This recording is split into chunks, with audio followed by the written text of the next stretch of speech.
الصبح بدا من طلعته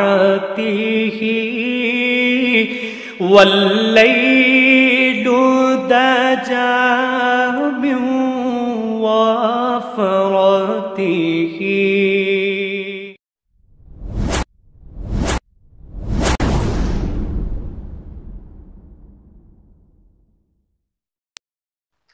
الحمدللہ رب العالمین والصلاة والسلام علی سید المرسلین اما بعد فاعوذ باللہ من الشیطان الرجیم بسم اللہ الرحمن الرحیم. درود پاک محبت سے پڑھ لیجئے. اللہم صلی علی سیدنا مولانا محمد وعلی آلہ وسلم. السلام علیکم ناظرین.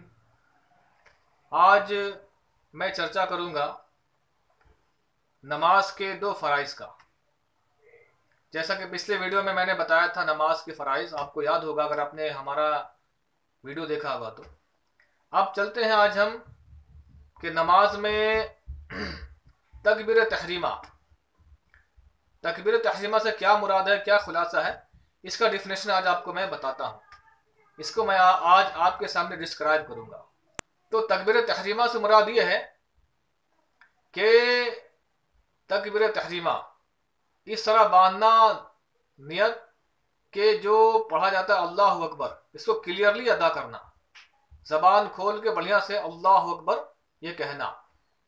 اب یہاں پر سوال یہ ہوتا ہے کہ جیسے ہم جماعت سے نماز پڑھتے ہیں تو جماعت سے نماز پڑھتے وقت میں کئی لوگ ایسے بھی ہوتے ہیں جو ناواقفی کی بنیاد پر، جس کو پتہ نہیں ہوتا، وہ جو ہے نیت اس طریقے سے باندھ لیتے، تکبیر تحریمہ کہہ لیتے ہیں، جس کی وجہ سے ان کی نماز نہیں ہوتی. اب نماز کیوں نہیں ہوتی؟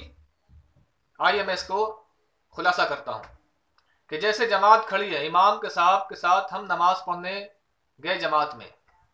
اب اگر کسی نے لفظ اللہ اکبر جو بولنا ہے تو اللہ اس نے کہا اور اکبر امام سے پہلے ختم کر لیا، یعنی اگر ابھی امام جو ہے نیت نہیں باندھے تھے اور امام کے نیت باندھنے سے پہلے ہی اس نے اکبر کہہ لیا تو اس کی نماز نہیں ہوگی. اب دوسرا ایک مارکیبل پوائنٹ یہ ہے، بہت ہی امپورٹنٹ مسئلہ ہے، میں آپ کو بتا رہا ہوں جو کتابوں میں ہے، کہ اب جیسے جماعت کھڑی ہے، اب کوئی لیٹ سے پہنچے، وہاں پہ وضو بنائے، اب جیسے مسجد میں گئے تو دیکھیں کہ امام صاحب رکوع میں چلے گئے ہیں، ایک رکعت کے رکوع میں چلے گئے ہیں. اب آنے والا نمازی آتا ہے اور وہ جو ہے فوراً جلدی بازی میں تکبیر تحریمہ کہتے ہوئے اللہ اکبر کہتے ہوئے فوراً رکوع میں چلا جاتا ہے. تو یہاں پر ایک بات قابل غور یہ ہے، ایک بات دھیان دینے کی یہاں پر یہ ہے کہ اگر تکبیر تحریمہ اس وقت میں ہم اس طرح کہتے ہیں کہ امام جب رکوع میں ہے اور اللہ اکبر کہتے ہوئے ہم رکوع میں چلے گئے اور ہم نے تکبیر تحریمہ کو رکوع میں ختم کیا تو اس سے نماز نہیں ہوگی. اس کے لیے ضروری ہے کہ پہلے آپ کھڑے کھڑے تکبیر تحریمہ یا نیت باندھیے، اللہ اکبر کہہ کے نیت باندھ لیجئے. اگرچہ امام اگر رکوع سے اٹھ جاتے ہیں تو اٹھنے دیجئے. اس سے کیا کہ آپ کی نماز رائگاں نہیں جائے گی، برباد نہیں ہوگی. اب نیت باندھ لیے، پھر اب رکوع میں جائیے اللہ اکبر کہتے ہوئے.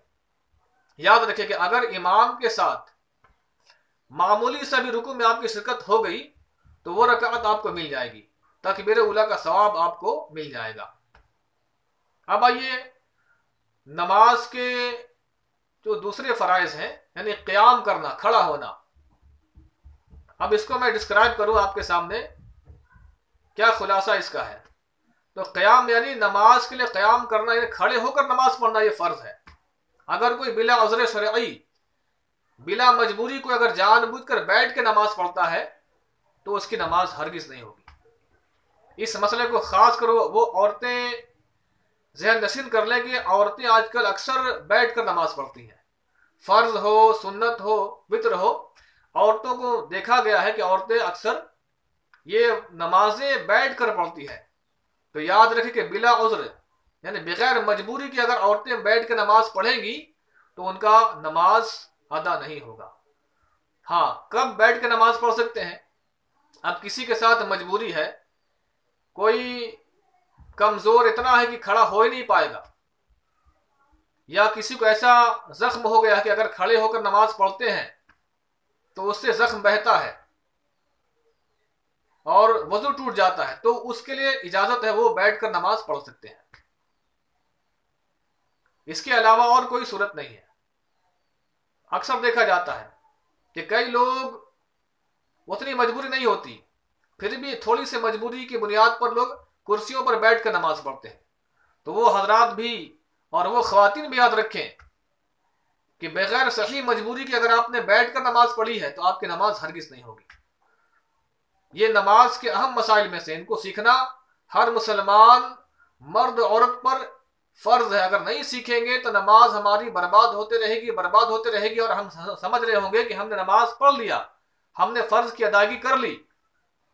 ایسا نہیں ہے، آپ نماز تو پڑھ لی اپنے گمان میں، مگر علم دین سے دوری کی بنا پر نہیں سیکھنے کی وجہ سے آپ نے نمازیں برباد کر دی اور ہمیں پتہ تک نہیں چلا۔ یاد رکھیے، قیام یعنی کھڑے ہو کر نماز پڑھنا یہ ضروری ہے، تبھی نماز ادا ہوگی۔ ہاں، اگر مجبوری آپ کے ساتھ واقعی ہے کہ آپ کھڑے ہو کر نماز پڑھ ہی نہیں سکتے، آپ کھڑا ہوں گے تو آپ چکرا کر گر جائیں گے، کوئی ایسا مرض ہو گیا کہ آپ کھڑے ہو ہی نہیں پائیں گے، تب آپ اس میں شریعت یہاں پر اجازت دیتی ہے کہ آپ بیٹھ کر نماز پڑھ سکتے ہیں۔